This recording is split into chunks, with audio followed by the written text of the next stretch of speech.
about how to integrate both chords and scales. Now, this is just one example. Obviously, there are so many ways to approach this, but the basics concept is as follows. So I've got an A major bar chord here. Here's my A note. I'm going to make that the root note. And when I turn this into the root note, you see that it turns into a 1, which means the root note. And then these other notes turn into numbers as well, the 5, the 3, etc. Those are the scale degrees that you need to make a major chord. So in this instance, I have a 1, a 3, and a 5 from the key of A major.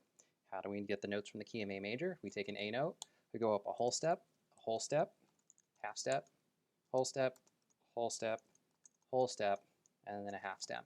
And because we did that, we number these 1, 2, 3, 4, 5, 6, 7. Now, why is that important? Well, if you want to start switching between scales and chords, first you need to know the scale degrees of the chord and how they fit in this shape. So I'm actually going to get rid of these two notes just to make it a little bit simpler. Okay. So this is a major chord. Now, right now, because I only have a major chord, you can't really tell what mode we're supposed to play in, because a mode, in order to determine what mode is the correct mode to play, you need at least 2 chords. Because this is just a static A chord, I could play several different modes over this depending on what flavor I want. But let's just say we wanted to do a Mixolydian. Mixolydian is 1, 2, 3, 4, 5, 6, flat 7. So what that means is I need to take this G sharp note, I need to take this G sharp note, and I need to turn it into a G natural. All right, so now I go back to the guitar and I type in 3, 4, 5, 6, flat 7. And this is my Mixolydian shape around this A. And again, the most important thing is you just got to see the chord first. You got to know the scale degrees. And then you can put the chord and arpeggio around it.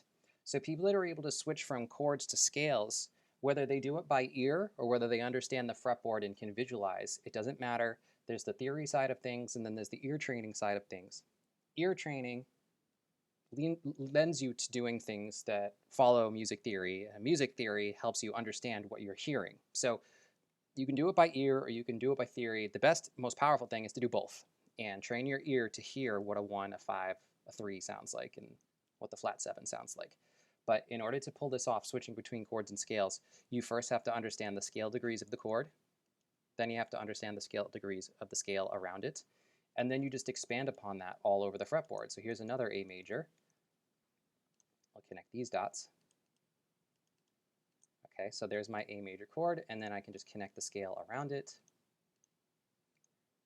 Okay, and there's a full-blown A Mixolydian shape with the root on the 6th string.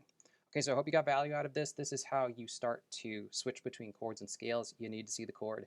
You need to see the scale degrees of the chord. You need to see the scale shape. You need to see the scale degrees of the scale shape. You combine the two, voila, you do it across the entire fretboard, and over time, you're a beast. Now, if you want a faster way to learn this, this is what my complete guitar fretboard training course is all about, and I work with students on an almost daily basis to accelerate their fretboard playing, get you guys playing, get you stuck, get you out of the stuck rut, get you out of playing the same licks, show you how to solo across the entire fretboard, and save years or decades even of frustration and guesswork. So if you're interested, shoot me a DM on Facebook. Practice rock on.